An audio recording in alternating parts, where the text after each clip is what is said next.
All right, Shalom. First and foremost, giving all praise, glory, and honor that's due to Yahweh Bahashim, Yahweh Shai Bahashim, Rachah HaKodash, double honors to the elders and apostles at their millstone who rule well, peace and blessing to the 144,000 and the hopeful elect.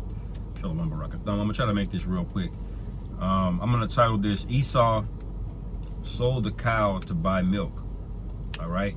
This is another follow-up on the trade war that Trump provoked with China, which is a very costly mistake. Okay. You really shouldn't have done that, because there's no, even though he can put the 90-day pause on it and make the stock market go back up, the bond market kind of stabilized. You really can't undo what you did, because you just showed your hand that America is weak. Okay, it's not as strong as he thinks that it is, and now China is still dumping U.S. dollars now. Also, the rest of the world saw you blink. Okay, they also saw that you need China to manufacture things. Now, it's one thing for a few economists to know this, but now everybody, even the average woman watching TikTok, they now know, that China holds damn near all of the cards, and it's not just tariffs. Okay, you can bicker back and forth about tariffs, but the trade war is much bigger than a tariff. Okay. There's supply chain issues that people don't realize, but we'll play a little bit of a clip. This is from the Breaking Points channel, but they're looking at a clip of Bill Burr, the comedian, okay, about what he said. Let's listen real quick and get the precepts. Crystal, we should play this Bill Burr clip because it's really something. Yeah. Here's Bill Burr on his podcast. David Sirota actually pointed this clip out. We can go ahead and roll B6, Bill Burr addressing the economy over the course of the last couple of weeks. This whole idea that other countries stole our jobs, like our factory jobs and all that, as far as I remember, that's not the case. Here's a little quick history from someone who doesn't read a lot. In the 1800s, during the, what was that period called? The Industrial Revolution. They had like kids working in factories, like fucking 12, 14-hour days, like 4 or 5-year-old kids in dangerous situations, and people weren't making any money. And the one guy who owned the factory was keeping all the money. The working man finally has enough. They start organizing unions. The robber barons. They won't tell you that a lot of those were Jakes, but a lot of average Edomites didn't have jobs or income back then, so they ended up employing them. And because Esau's the devil, all right, he didn't have any labor laws set up. He was working, like he said, 4 or 5-year-olds, man, in these factories. A lot of times these would be Edomites, and then he would keep all of the money. Okay, he would pay them a bullshit wage and then keep all of the money. And this is the precursor to why he made labor laws, why you got to be 18 now.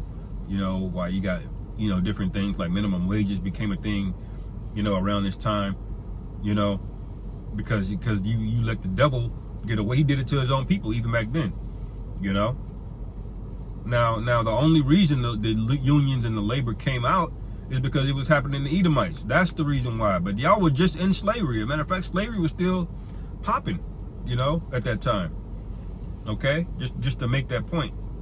Hire police, the army, all of these people to come in and kill these people in riots, crack their skulls, do unbelievable sorts of damage to them to try and force them to go back to work for sweatshop wages.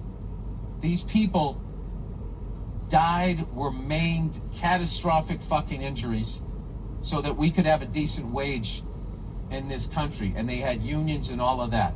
So then there was like a 40, 50-year period where being a middle-class white person, was the dream. It was eventually these corporations just got sick of dealing with these unions and their hard-nosed negotiating and all that, and then they just said, well, fuck you then. Keep your union, keep your factory, we're leaving.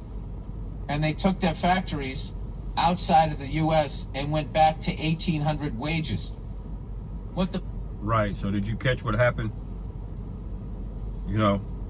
Esau, the same profit margins that they get when they have a little boy over there in Indonesia, making Nike t-shirts and sweatpants.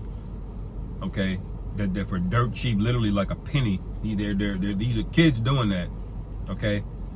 That same wage, that's what he was doing to Edomites way back in the day. But when they got tired of them, they couldn't defeat them militarily. They couldn't defeat them. You know, they were outnumbered by the average working man. They got together and made unions and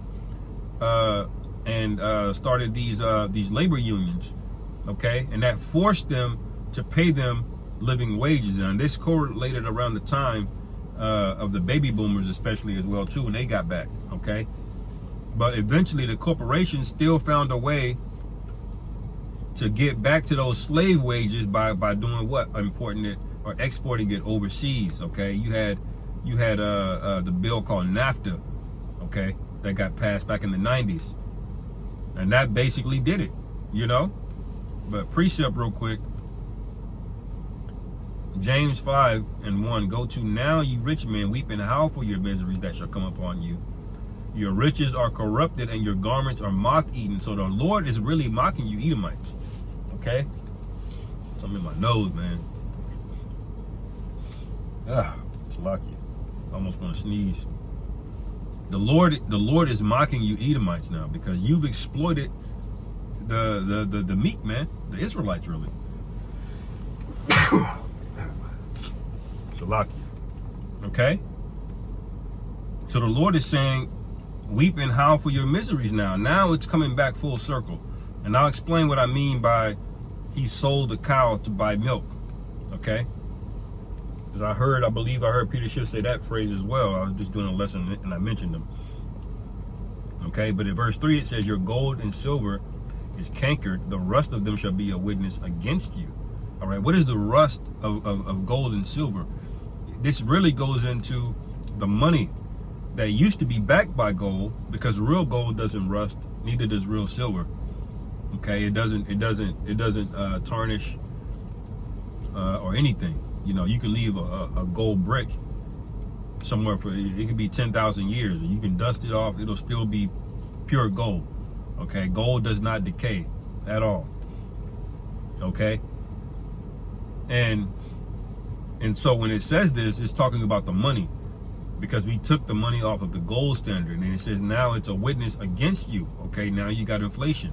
Now it's uncontrollable. Now you're in a rock and a hard place between interest rates and inflation now. Okay, you got to pick your poison now. You know, it says, and shall eat your flesh as if it were fire. All right. So when inflation ramps up, it turns into something called hyperinflation. Okay, that is economic fire, man. Okay, that all of your savings, your whole thing. Imagine you spent it may have taken you a couple of years to build a house, but it only takes a few minutes for a fire to engulf the whole thing. Okay. And that's how inflation is. When it hits hyperinflation, it doesn't matter how long it took you to build up all of that wealth. Okay, once something goes from costing $100 to $10,000, it's gonna eat up everything you had very, very quickly, man. This is what we see going on, man. Now people can't even afford groceries, man. I just did that video.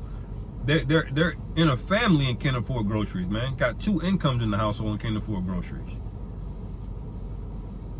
All right. It says you have heaped treasure together for the last days. That tells you what time we're in. Behold, the hire of the laborers who have reaped down your fields, which is of you kept back by fraud, cry it. So they cried out back in the day about the labor unions, man. The railroads, all right, the longshoremen, things that are completely essential for you to have all of these riches in this economy, and they were trying to basically get over on them, man. And they basically ended up doing that. You know, let's play a little bit more of this video. What the fuck? You should be making... And they took their factories outside of the U.S. and went back to 1800 wages. What the fuck? You should be making those things here. And then what the corporate guy said was, well, you know, we would make sneakers here, but if to pay the American worker and everything, the sneakers would then, instead of costing $50, they now cost $700. And I was always thinking, why? Right. You're really just talking about payroll. Payroll is never the largest expense, okay, in major manufacturing and production, okay? It's utilities, it's power, it's the raw materials. That's where all the cost is going, not the men putting it there. You could have paid them a living wage and then still made a good profit. But what he's doing, all right, well, I'll let him play a little bit more. Cost $700. I can't afford that. And what it really was they weren't going to lose the profit of sweatshop labor. So if they came back to America, we weren't going to work for that. So, and they weren't going to lose the profit of sweatshop labor, so they were going to pass it on to the consumer. Right. So they didn't want to lose the profit of the sweatshop labor. Okay. So if he's running or selling the shoe at an 80% margin, okay, let's say the shoe is $100, okay, and it costs him $20 to make it. All right. That means, Salakia,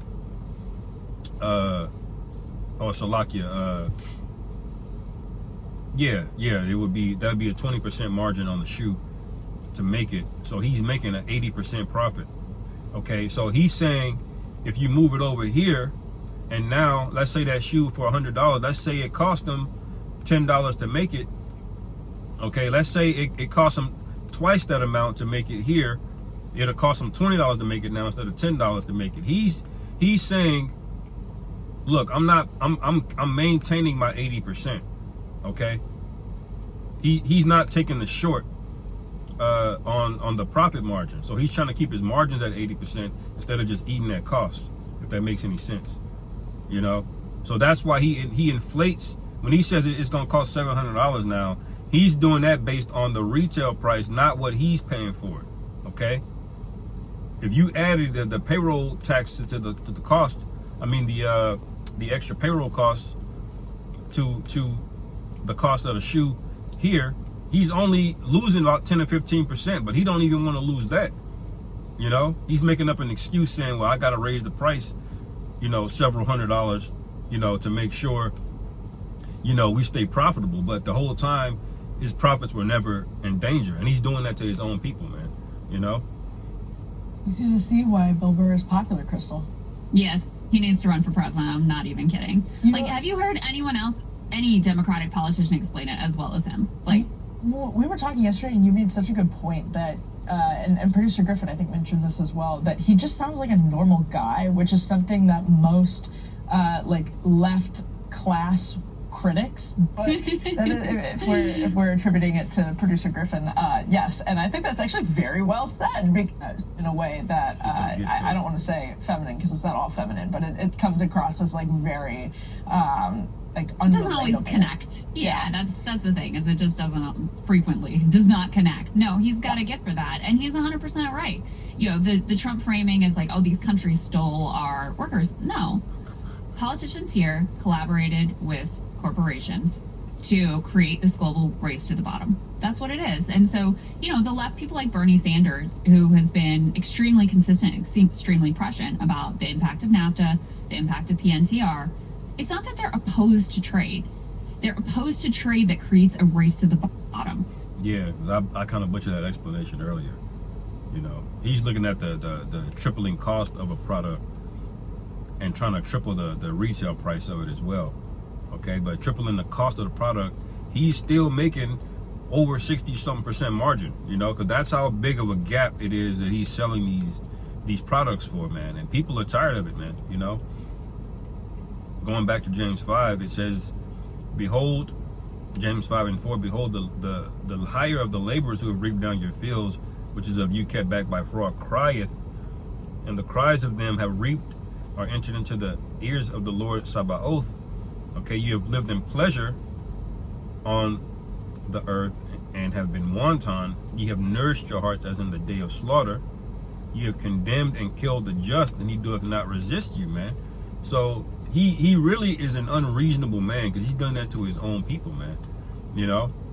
And going to the phrase, you sold a cow to buy milk. All right? That goes into the cow produces milk, right? But Esau did something by selling the production of the milk. Okay, you might be able to sell a cow for like $2,000, and that's a lot of money. You can buy a lot of milk with it, but eventually you're gonna run out of cows to sell. Okay, and although you can buy a lot of milk, all right, your ability to buy milk in the future is reduced. Why? Because you sold the animal that would allow you to make the milk. You know, so he did the stupidest thing you can do, which is basically back yourself into a corner. All right, because common sense would tell you you should keep some of the cows so you can make your own milk instead of just selling the cow and buying the milk from somebody else.